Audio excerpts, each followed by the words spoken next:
Assalamualaikum warahmatullahi wabarakatuh.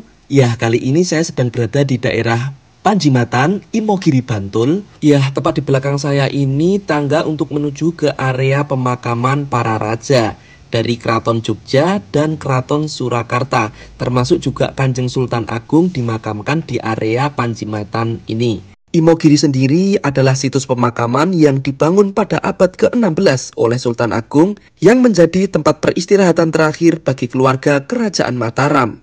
Masjid Panjimatan Imogiri adalah sebuah masjid bersejarah yang terletak di kawasan Imogiri, Bantul, Yogyakarta. Berdiri di dekat pemakaman tersebut dan memiliki arsitektur khas Jawa yang memadukan unsur Islam dengan budaya lokal. Masjid ini menjadi pusat ibadah dan kegiatan keagamaan bagi masyarakat sekitar, serta sering digunakan sebagai tempat untuk berziarah bagi mereka yang ingin mendoakan arwah para raja dan leluhur. Di depan masjid sendiri dibangun sebuah tugu. Tugu tersebut merupakan tugu peringatan 40 tahun Sri Susuhan Pakubuwono bertahta. Bagian puncak tugu dihias dengan mahkota raja dan bagian kepala tugu memiliki guratan yang berjumlah 40, penanda masa pemerintahan Sri Susuhan Pakubuwono ke-10 dan 10 tingkat lingkaran melambangkan Sri Susuhan Pakubuwono ke-10. Pada tepi kanan bertuliskan 1862 dan tepi kiri 1822 yang merupakan tahun Jawa yang menunjukkan masa pemerintahan Sri Susuhan Pakubuwono ke-10 dari 182 sampai 1862 Jawa atau 1900 sampai 1940 Masehi. Untuk menuju makam Imogiri, kita harus menaiki anak tangga. Mitosnya, anak tangga ini jika dihitung jumlahnya tidak pernah sama. Walaupun begitu, anak tangga yang ada di makam Imogiri sangat khas dan memiliki jumlah yang simbolis. Terdapat lebih dari 300 anak tangga yang harus dilalui oleh pengunjung untuk mencapai makam raja-raja. Jumlah anak tangga ini seringkali dianggap sebagai simbol perjalanan spiritual, di mana setiap langkah yang diambil melambangkan proses mendekatkan diri kepada Tuhan dan menghormati leluhur. Anak tangga tersebut dibangun dengan struktur yang terbuat dari batu alam dan jalannya cukup curam, menciptakan tantangan fisik bagi para peziarah yang datang. Namun, tantangan ini justru menambah makna spiritual dari perjalanan menuju makam para raja, yang juga mencerminkan proses pendakian menuju tempat yang suci dan dihormati.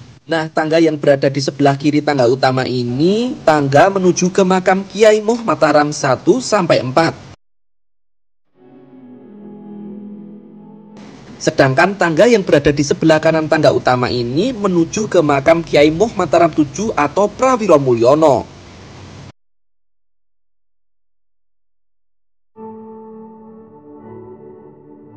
Sampai pada puncaknya terdapat makam pahlawan nasional yaitu makam Sultan Agung Hanyokrokusumo dan Jenderal TNI GBH Jatikusumo. Selain itu di atas juga terdapat makam Raja Surakarta PBHI 12 dan Raja Yogyakarta yaitu Sri Sultan Hamengkubuwono dari yang pertama sampai ke-9.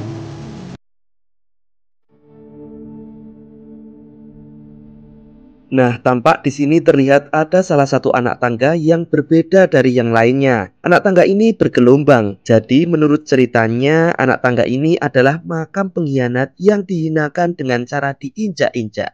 Jadi dulu pada tahun 1628 dan 1629, Kanjeng Sultan Agung bersama prajurit Mataram pernah melakukan 2 kali percobaan serangan ke VOC yang berada di Batavia atau yang sekarang dinamakan Jakarta. Kejadian ini karena VOC dianggap memonopoli hasil bumi dan memeras rakyat pribumi dengan kebijakannya yang semena-mena dan lebih menguntungkan VOC. Pada tahun 1628, karena buruknya perbekalan logistik, akhirnya pasukan Mataram gagal untuk menaklukkan VOC. Setelah kejadian tersebut, Sultan Agung memikirkan strategi khusus berupa membuat lumbung-lumbung beras di daerah Karawang dan Cirebon. Hal itu tentunya untuk keperluan logistik para tentara dari pasukan Mataram. Tentunya tempat-tempat yang sudah dipersiapkan oleh Sultan Agung ini tersembunyi, agar VOC tidak dapat mengetahui strategi yang sudah dipersiapkan oleh Sultan Agung. Yang mengetahui akan strategi Sultan Agung ini hanya beberapa orang saja dari prajurit Mataram yang nantinya membantu melancarkan aksi penyerangan terhadap VOC.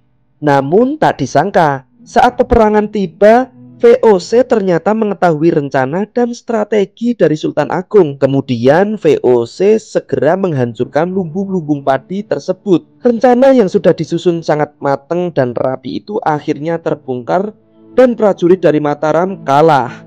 Timbullah pertanyaan besar dari Sultan Agung. Bagaimana bisa VOC tahu kalau ada lumbung-lumbung itu?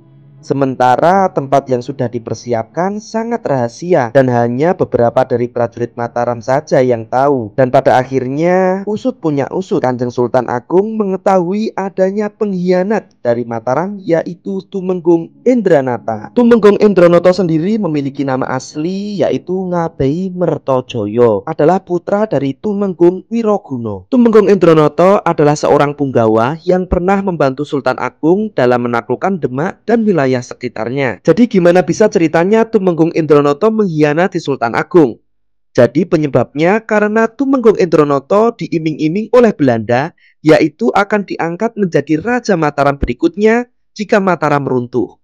Ya, karena sudah tergiur oleh iming-iming dari Belanda, akhirnya Tumenggung Indranata lebih memilih menjadi pengkhianat dan membocorkan rahasia strategi yang sudah dibuat oleh Sultan Agung kepada VOC. Akibatnya, penyerangan Sultan Agung yang sudah disiapkan gagal total dan pasukan Mataram mengalami kekalahan telak.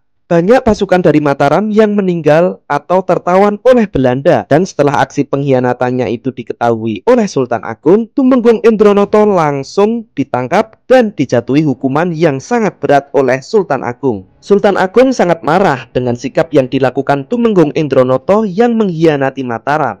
Sehingga pada akhirnya Tumenggung Indranata dihabisi dan jasadnya dibagi menjadi 3 bagian. Bagian kepala dipancangkan di alun-alun Jayakarta sebagai peringatan bagi Belanda. Kemudian bagian kakinya dibuang ke laut sebagai simbol pengusiran dari tanah Jawa. Dan yang terakhir bagian badannya. Bagian badan dimakamkan di tangga yang mengarah ke Gapura Supit Urang atau Gapura masuk komplek makam Sultan Agung. Tujuannya bagi siapapun yang akan berziarah ke makam Sultan Agung dianjurkan untuk menginjak bagian tangga yang bergelombang agar mengingatkan akan selalu perilaku sang pengkhianat tersebut, yaitu Tumenggung Indranata. Ya, cukup sekian informasi yang bisa saya sampaikan. Kurang lebihnya saya mohon maaf. Jika masih banyak kekurangan, mohon izin untuk bisa kasih masukan di kolom komentar. Ya, terima kasih sudah menonton dan support terus channel Hobi Menyenangkan. Wassalamualaikum warahmatullahi wabarakatuh.